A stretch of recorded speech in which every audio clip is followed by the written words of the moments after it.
Hey, the next Minecraft Championship is coming up. Let's head over to the website and see what the teams look like. Oh, wow. That's pretty even. More balanced than usual. Hard to say who's going to come out on top. But I think I have this figured out. Hold on. Let's head over to the subreddit and let everybody know. Should be pretty easy.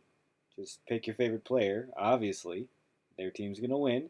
And the rest of the teams, I guess they'll just go in whatever order feels good. Wait, actually, let me do some quick averages to get an idea of how the players have been scoring recently. Then I'll total that up and get a team score. So now let's calculate a standard deviation for each player's score and get a range of expectation for those scores. Combine that for the teams and get a better idea of where the teams could place. Nice. But there are 3 teams with new players, so let's look at historical scores for first-time players, calculate an overall average standard deviation so we have a baseline for where these players might place. And then let's do a bunch of research online, watch some VODs and YouTube videos to get a rough idea of how good these guys are in the various phases of MCC. And I don't really know how the games are scored exactly, or what the theoretical point limits are, or what games are higher or lower scoring for individuals or teams, so let's just take a quick look at that with some research. What would really show me differentiation? I should break out individual scores for every single player in every single game in every single event, get an average and standard deviation of every single game, put that together for the team scores. That would give me a really clear picture of not only what players and teams might score, but the best paths that each team would have to winning. There is no way I'm doing that for this video.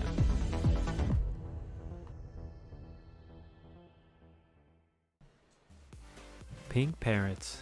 Statistically, this team comes in with the highest average point total. Dream Captain Sparkles and Spifey are all good at PvP, and after Dream's epic Sky Battle performance in MCC 11, leveraging those abilities with the rest of the team supporting Dream is their road to another championship.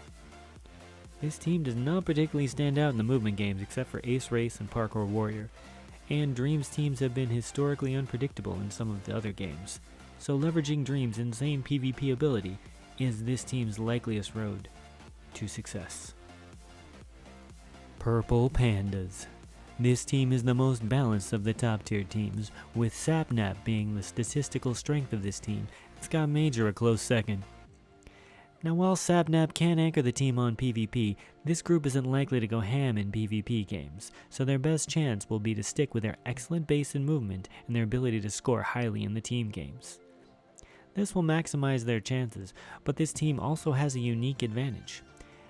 The games that this team will likely prefer most strongly mirrors the average game selection across the last 5 MCCs, so a return to that normalcy would heavily favor this team. Blue Bats. The true unknown, this team features 2 top-tier newcomers in Illumina and Puns, and 2 excellent players in Kara Corvus and Captain Puffy who will be looking to bounce back from MCC 11. With this team composition, it's hard to say what their overall strength will be, but given Illumina and Pun's speedrunning background, this team should be able to hold their own in almost any arena. Movement might not be the strongest suit as PvP, given that that's the most transferable skill from general Minecraft practice into Minecraft championships. More than likely, this team's success will be in following Illumina and Puns into the PvP games and using some of the team games to bolster the overall scores of the entire squad. Aqua Axolotls. This team is very interesting in that it's lacking an obvious leader, but it does have a very strong identity. With 3 Hermits and F-Web, the team games will be at the core of this team's score. But with not a full-on particular second strength in either movement games or PvP, it's hard to see how this team can really compete with all the other top-tier teams in the event since it's lacking an S-tier carry. But with very good team scores, a solid showing in Rocket Spleef, this team may have a few paths to success. Cyan Creepers. Any team featuring Pizza Hut instantly becomes a competitive one, even a team with as inexperienced and raw player as Lauren Z-Side. CPK and Pete make up the pizza connection, and combined with Solidarity Gaming, give Cyan a very strong baseline score. With no real history of outsized PvP scores, it'll be important for this team to leverage Pete's super high movement scores, but also maintain a balance of team games to keep the scores of Lauren and the rest of the players at a high level. So if PvP games are kept to a minimum and team and movement games are as heavily featured as they were in MCC 11, this team will do very well. Green Guardians. With Tapple, Filza, and George not found, this team has 3 excellent scores, and any team featuring the consistent and solid Wilbur Soot as their 4th is in a great position to win the event. PvP will always be the first choice of this team, and movement the secondary skill, since Filza has won Rocket Spleef and Hole in the Wall. George and Tapple are generally top 10 in parkour, and Tapple is also good at Hole in the Wall and to get to the other side. A lack of overlap in between these games will lead to solid but not spectacular scores, but at the same time, this means that no movement game will be weak for this team. In the team games, lack of true leadership might make them a challenge, but generally with such strong individual players, a game mixed with few team games is likely to push this team up and suppress the scores of many other teams. This team will be looking for a game mix that's opposite of what most other teams are fighting for. This means that game selection will determine if this team falls in the top 2 or in the middle of the pack. Lime Llamas. Very similar in composition to the Lime Liches from MCC 11, this team features Fruit Berries as the top player, and Pearlescent Moon, Smallish Beans, and Cubfan 135 rounding out the rest of the squad. This second group of players all have scores that tend to fluctuate very highly with the success or failure of their team. So for this reason, team games will be of the utmost importance, and individual games can prove challenging.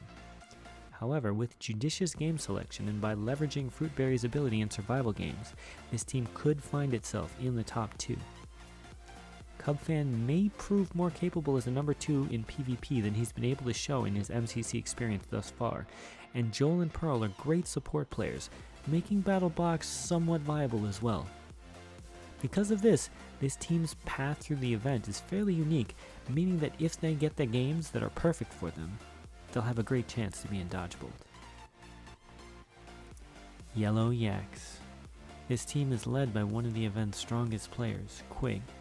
The second and third players on the team, Ryguy Rocky and SB737, are both above average movement games, so in tandem with Quig, that will make up the individual base of scores for this team.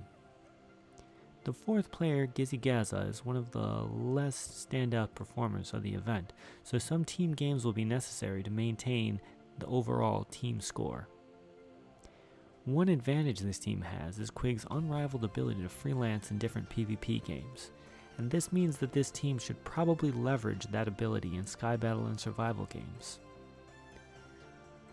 In combination with movement, team games, and those leveraged PvP opportunities, this team could get over the hump, but it is a very specific path.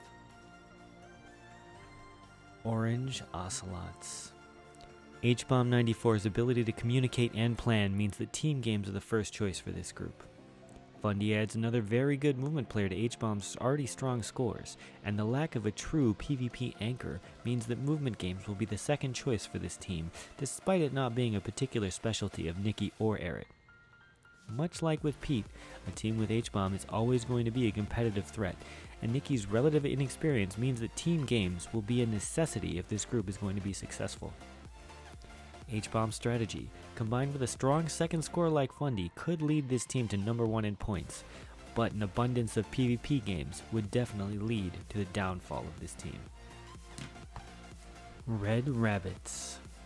Tommy Innit is one of the more underrated players in MCC, but he's as dangerous a PvP performer as anyone else in the event. Wisp is new to MCC, but he's known as a good UHC player and is on par with all but the very best PvP competitors. PvP is clearly the way this team can win, and they'll need all 3 PvP games as well, with those 2 leading the way, Tubbo in third and Quackity as 4th scorer. Due to the relative inexperience of this group, they'll also need at least 2 of the team games as well. While Tommy and Tubbo can put up high scores in some movement games, Success in PvP is going to determine where this team places.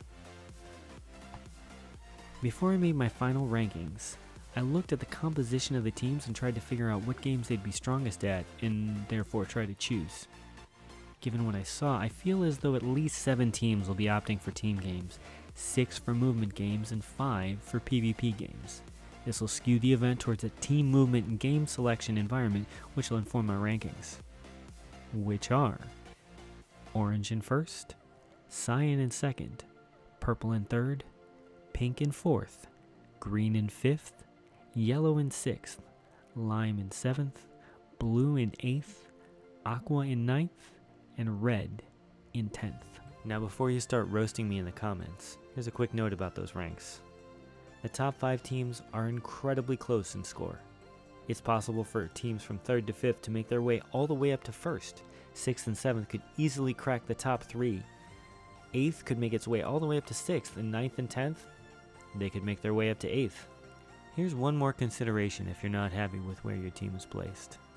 Nox Crew put out an update video, and there have been a lot of new changes to the existing games and new games announced, so the rankings are incredibly likely to shuffle.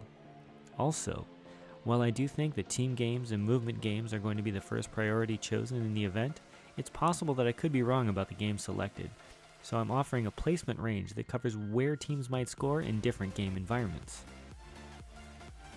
Pink from 1st to 4th, Green from 1st to 5th, Lime from 1st to 7th, Orange from 1st to 9th, Purple from 2nd to 5th, Yellow from 2nd to 6th, Cyan from 2nd to 8th, Blue from 3rd to 8th, Red from 7th to 10th, and Aqua from 8th to 10th. Those are my predictions. If you have questions about my methodology or thoughts on what you heard, leave a like or comment. Also, since this is a new channel, please consider subscribing if you like what you saw. Thanks again for watching, and I'll see you at MCC.